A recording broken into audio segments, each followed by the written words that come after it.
गुरुपौर्णिमेच्या सर्वांना हार्दिक शुभेच्छा. पाहूयात आजच्या मुख्य घडामोडी.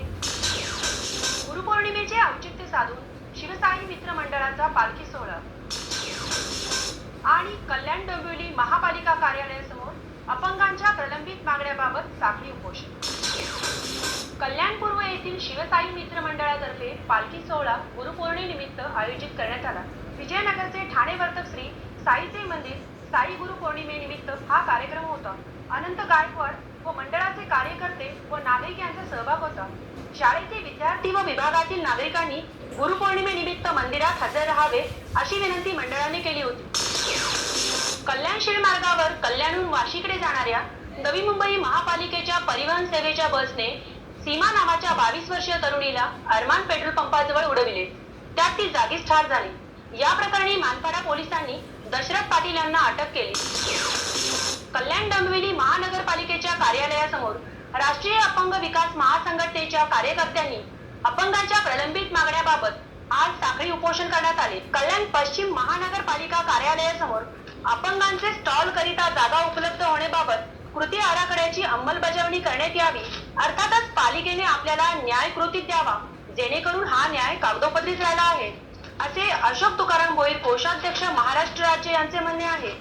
यावेळी इंडिया टीव्हीशी बोलताना नगरसेवक उमेश बोरगाव पुढे म्हणाले, कल्याण डोंबिवली महानगरपालिका क्षेत्रातील गरजू अपंगांना आपला उदरनिर्वाह चालवण्यासाठी जागा मिळावी व अपंगांच्या 3% निधी राखून ठेवावा अशी मागणी असून या साखळी उपोषणाचा हाच मुख्य उद्देश दर्शवला जात आहे. हे उपोषण 2 दिवसाचे असून या अंती अगर पालिकेने कोणत्याही निर्णयाची अंमलबजावणी केली नाही तर आम्ही पुढील मार्ग अवलंबू असे संघटनेच्या कार्यकर्त्यांचे म्हणणे आहे. साखळी उपोषण या ठिकाणी कल्याण डोंबिवली महानगरपालिका क्षेत्रामध्ये अपंगांच्या मागण्या ज्या आहेत, गरजू अपंगांच्या मागण्यांकडे प्रचंड दुर्लक्ष झालेलं आहे. उदासीन प्रशासन आहे आणि जे युतीचं या ठिकाणी सत्ता आहे ती निष्क्रिय युतीची सत्ता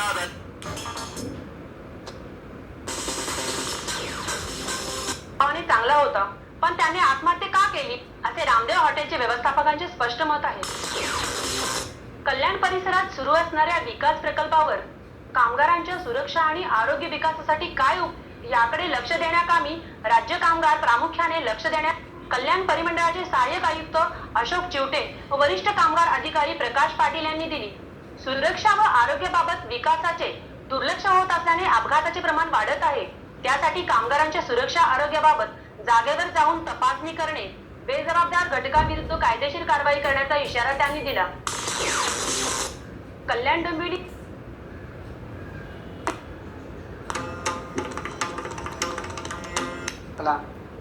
ज्येष्ठ नागरिक गोवर्धन शिंदे, रोहिदास गायकवाड आदी मान्यवर उपस्थित होते. या कार्यक्रमाचे सूत्रसंचालन गौतम मोरे यांनी केले. आणि याच वेळी तोपर्यंत धन्यवाद.